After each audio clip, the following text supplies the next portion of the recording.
पांडवों द्वारा पितामह भीष्म की मृत्यु पर बहुत शोक करने पर भगवान श्री कृष्ण ने युधिष्ठिर को इस प्रकार समझाया कि जिस तरह की मृत्यु संसार में भीष्म पितामह ने पाई, इस तरह की मृत्यु किसी के द्वारा पाना अत्यंत दुर्लभ है। संसार में जिसने भी शरीर धारण किया वो एक दिन अवश्य मरेगा, किंतु जो कोई मनुष्य सांसारिक माया मोह में फंसकर ईश्वर से विमुख रहकर अपने जन्म को व्यर्थ गंवा देता है, उसके लिए रोना उचित है। किंतु पितामह भीष्म भक्तिपूर्वक व धर्म संयुक्त रहकर शरीर त्यागने के उपरांत वैकुंठ को प्रस्थान कर गए, इसलिए इनके मरने का शोक नहीं करना चाहिए। ऐसा वचन सुनकर राजा युधिष्ठिर ने अपने मन को धैर्य दिया और भगवान की आज्ञा से भीष्म पितामह की क्रिया कर्म किया। इसके पश्चात भगवान श्री कृष्ण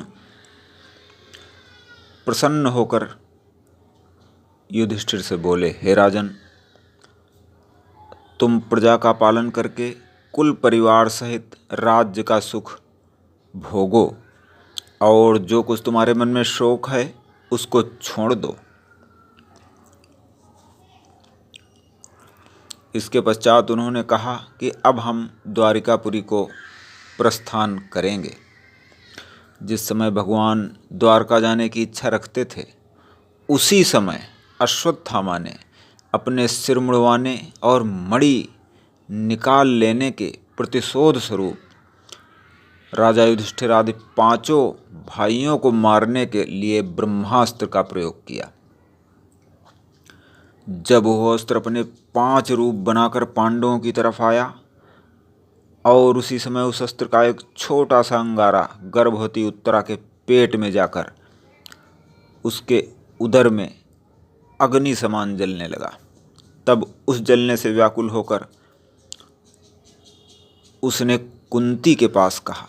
जब कुंती ने उसको अपने साथ लाकर भगवान के पास ले जाकर उसके पेट में आग जलने का वर्णन किया, तब दुखों को नष्ट करने वाले भगवान ने सुदर्शन चक्र को आज्ञा दी कि तुम उत्तरा के पेट में जाकर ब्रह्मास्त्र से उसकी रक्षा करो, और स्वयं भी सूक्ष्म रूप रखकर उत्तरा के पेट में चले गए और गदा हाथ में लेकर वहाँ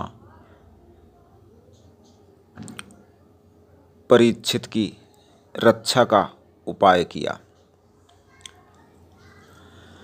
जब भगवान श्री कृष्ण द्वारिका जाने लगे, तब कुंती, द्रौपदी, राजा युधिष्ठिर व अर्जुन, भीम आदि उनके सामने हाथ जोड़कर खड़े हो गए।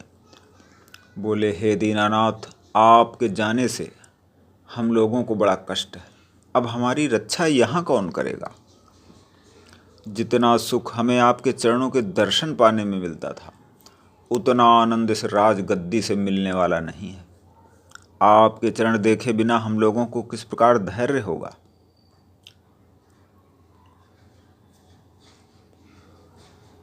मुझे और मेरे बेटों पर जब जब कष्ट पड़ा, तब तब आपने दया की और आकर हम लोगों का दुख दूर किया। अब मैं ऐसा जानती हूँ कि आप हम लोगों को राज्य देकर जाते हो, इसलिए हमारी सुध भूल जाओगे।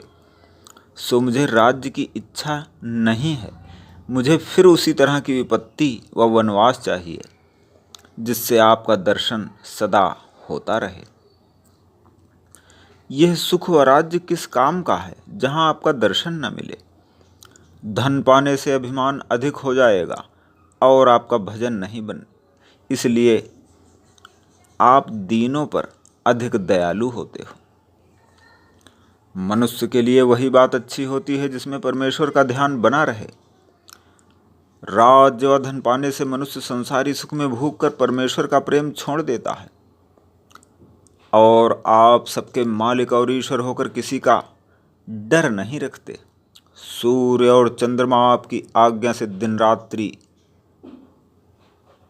चला करते हैं और आप अपने भक्तों पर ऐसी कृपा और दया रखते हो कि यशोदा पर दयालु होकर आप अपनी इच्छा से ऊखल में बंध गए। नहीं तो तीनों लोकों में ऐसा कौन है जो आपकी तरफ आंख उठाकर देख सके। जहाँ काल आदि भी आपसे डरकर कांपते हैं, वहीं आप यशोदा की छड़ी से डरते थे। यह सब लीला आपने अपने भक्तों को सुख देने के लिए संसार में किया है। अब मैं चाहती हूँ कि मेरा बेटा व भाई आदि सब परिवार की प्रीति मेरे मन से छूटकर आठों पहर आपके चरणों का ध्यान अपने हृदय में रखूं, जिसके प्रभाव से भवसागर पार उतर जाऊं। जब यह सब बात कहकर कुंती श्याम सुंदर के जाने का शोक करके अति विलाप से रोने लगी, तब भगवान अपनी माया फैलाने के उपरांत मुस्कुराकर बोले, हम तुमको नहीं भुलाएंगे। आप हमारी माता की भांति हो। हमको द्वारका से आए बहुत दिन हो गए, अब वहाँ जाकर सब किसी को देखेंगे। सात्विकी व उद्धव हमारे साथी चलने के लिए जल्दी करते हैं। यह वचन सुनकर राजा युधिष्ठिर ने अर्जुन से कहा, हे भाई, आप अपनी सेना व शूरवीर साथ लेकर श्याम सुंदर को बड़े यत्न से द्वारिका में पहुंचा दो।